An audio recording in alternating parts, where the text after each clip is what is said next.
While most presidents wore suit jackets, ties, and dress pants all the time, you don't have to any longer.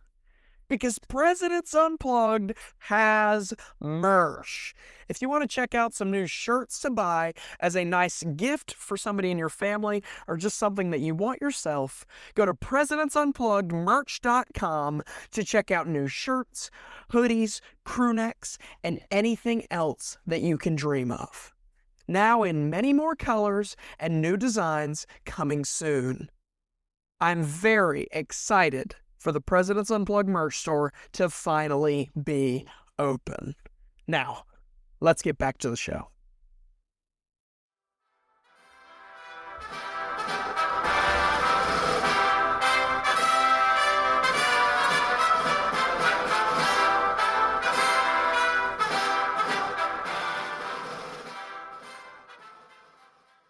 On a peaceful, chilly day in January of 1835, a local man who lots of people in the town knew was a little bit mentally jumbled up stands with a pistol aimed directly at the president. Not only that, he had another loaded gun in his pocket. He pulls the trigger of this gun, and from what feels pretty much like a miracle, both pistols fail. Andrew Jackson survives. But how? Welcome to Almost Fatal, the first out of 5 episodes of the Spooky Month of Assassinations. This week, the first week, we're looking at the closest calls. The moments when a presidency, a nation, lives hung by a thread. Today we're going to talk about some pretty lucky, some pretty courageous, and chaotic moments. I'm going to tell you the story of Andrew Jackson, Theodore Roosevelt, Ronald Reagan, and even President Trump. These close calls in American history can't be forgotten. They shouldn't be forgotten, because even though a man didn't die in these moments, they could have. So let's do this. Okay, let's get back to the story. In January of 1835, Andrew Jackson, Old Hickory, that winning general from New Orleans and the star of the dueling dangerous Democrat, listen to now, was a feisty man at 67. He walked out of a funeral that happened at the Capitol, and he was the first president to ever be targeted for an assassination. And what happened next was, absurdly terrifying, and something that the American people didn't even think of before it happened. Richard Lawrence, a house painter, who, let's just say, might have lost his touch with reality, was a little mad at Andrew Jackson. Why? Because the wealthy had taken all of his money. Little would he know that Andrew Jackson fought for the common people, not really the wealthy people, so he definitely didn't do his research. But whatever. He had 2 pistols, both loaded, ready to shoot Andrew Jackson. He wanted to shoot 2 shots at the president at point-blank range. But here's the thing. Guns back then weren't very accurate. Both of these guns failed, which to us today doesn't even sound real, but it did happen back in the day. And Jackson, never one to back down of a situation, lunged forward with his hickory cane in his hand and beat Lawrence on the ground until he was basically half dead. Dude, really? He didn't even wait a second. He just went straight to beating him. This moment really set a stage for American history because until then, assassinations weren't really in American politics. Jackson's attack revealed how vulnerable the presidents truly were and how chaos could really erupt in seconds. They weren't safe. And Lawrence, right after, was declared insane. Finally, they get on this guy. And Jackson survived. But in that moment, our nation learned a real lesson. Even the most celebrated leaders in our world aren't immune to violence. And this was the only assassination attempt in history. The end. I wish. Fast forward basically a century to 1912. Theodore Roosevelt, the man who can do anything. I carry a big stick, my values are strong, and I will fight for the country. He was larger than life. He was running again, not as a Republican, not as a Democrat, but under the Bull Moose Progressive Party. I'm quoting a lot of episodes here. Watch Born to Fight, Built to Lead to learn more. On October 14th in Milwaukee, a man named John Schrank, that's a fun name, Schrank, was obsessed with avenging William McKinley. Very short backstory. William McKinley was the president that died to make Theodore Roosevelt president. He was his vice president. So this man, John Schrank, wanted to avenge William McKinley by killing his successor. How that makes sense? Yeah, a lot of these people were not very sane in the head. He thought somewhere deep down that his motive was to kill Roosevelt. So like all good wannabe assassins do, he shoots at the president before he starts his speech. Now, there's lots of stories that end with he was shot and he died. But the thing is, that bullet didn't hit Roosevelt directly. Hitting him in his front pocket, Roosevelt had what he was about to show to the world, a 50-page speech. And a metal glasses case, because, you can't have Theodore Roosevelt without his glasses. Come on now. The bullet was slowed down by the speech and the metal glasses case in his pocket, just enough that it didn't kill him. It slowed the bullet down, and it still punctured into his chest, and he was still bleeding pretty severely from it. So he's been shot. He didn't die. He can be fixed. The doctors can deal with it, and he'll close off for that day. Oh no, have you ever met Teddy Roosevelt? I sure haven't. Teddy Roosevelt, bleeding from his chest, continues and reads his entire speech for almost an hour and a half with this bullet in his chest. Let me just let you know something. Don't do that, because there's a high chance that you might die. But Teddy Roosevelt is not afraid of fear. He's afraid of not getting his message to the American people. A folded speech. Literal words saved Roosevelt. The determination of Roosevelt became legend. Schrank, also declared insane. Do you see a pattern? He was arrested. For Roosevelt, the attempt hardened his public image even more as unstoppable. It also reminded the nation that every campaign, every speech, every outing really contained a risk for presidents and even people who didn't even win. Roosevelt wasn't even the president after this election. He ran for a third term, obviously. Yeah, watch the episode Born to Fight, Built to Lead to learn more. But Roosevelt didn't become president after this.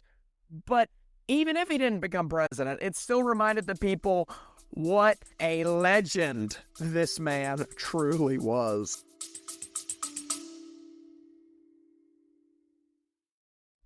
While George Washington himself might not have had an Instagram page, Presidents Unplugged does.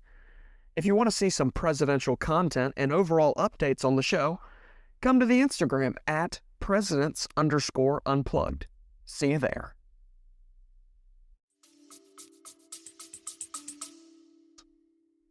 But 1 year before this speech, on February 6, 1911, a man by the name of Ronald Wilson Reagan was born.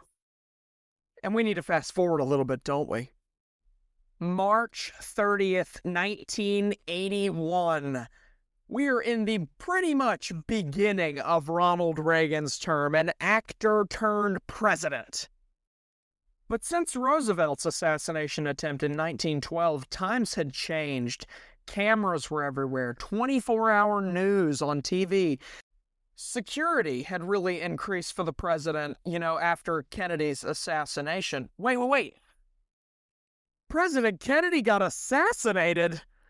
Figure out all about that on Halloween night, October 31st, the fifth and final week of this series.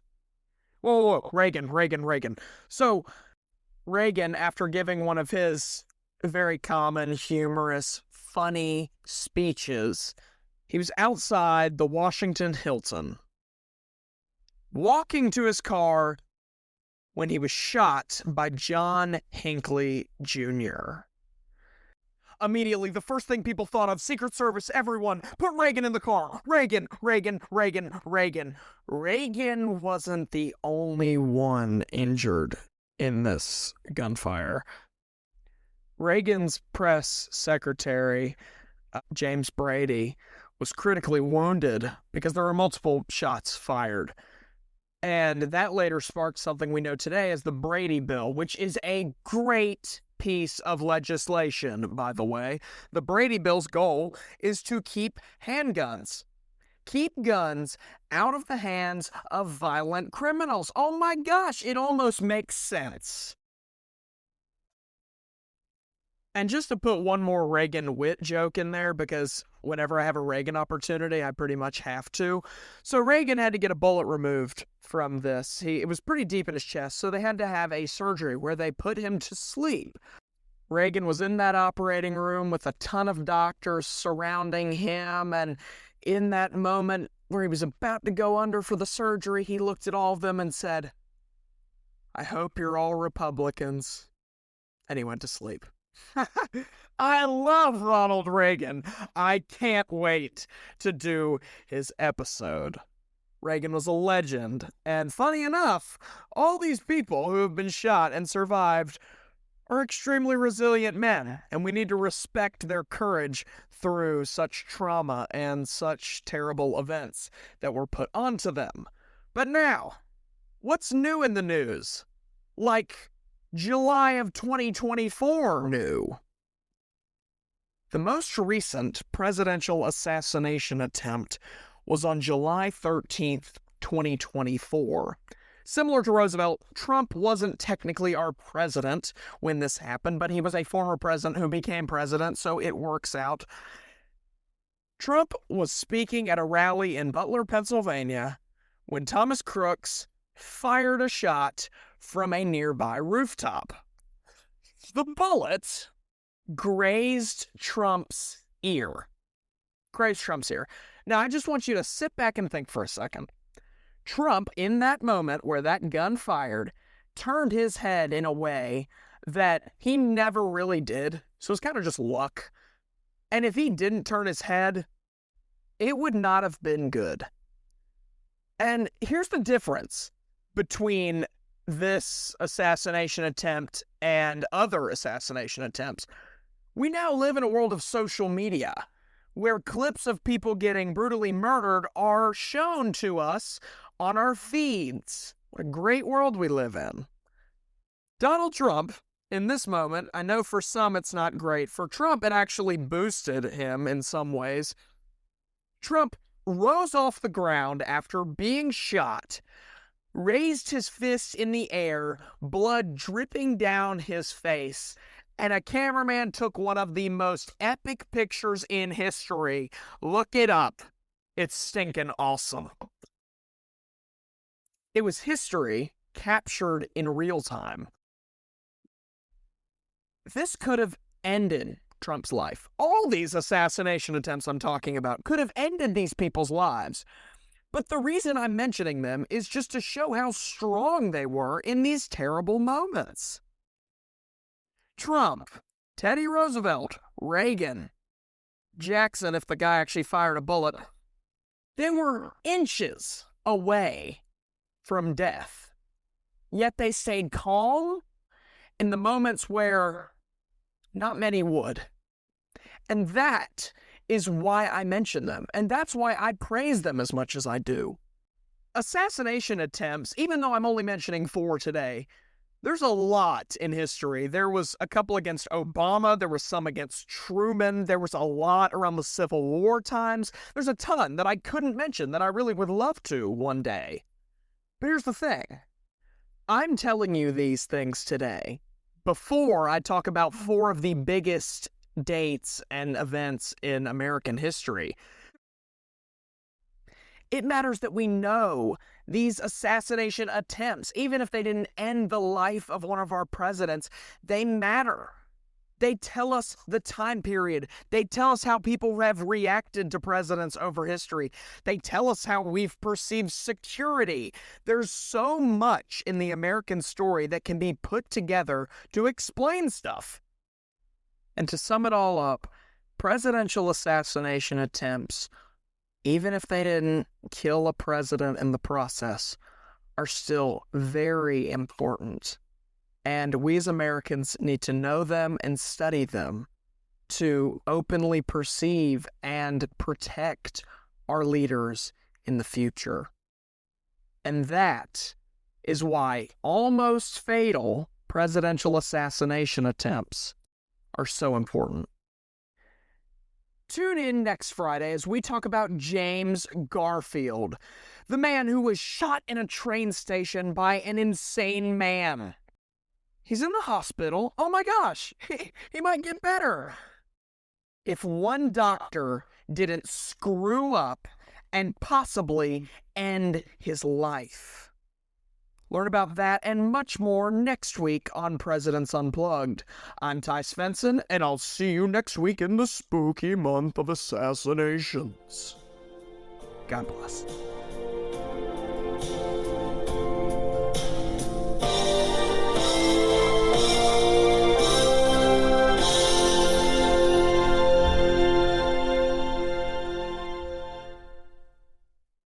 We need to make an executive decision now. The executive decision to follow Presidents Unplugged on Apple Podcasts or Spotify today to be notified weekly that your favorite presidential podcast has released new content. Now, let's get back to the show.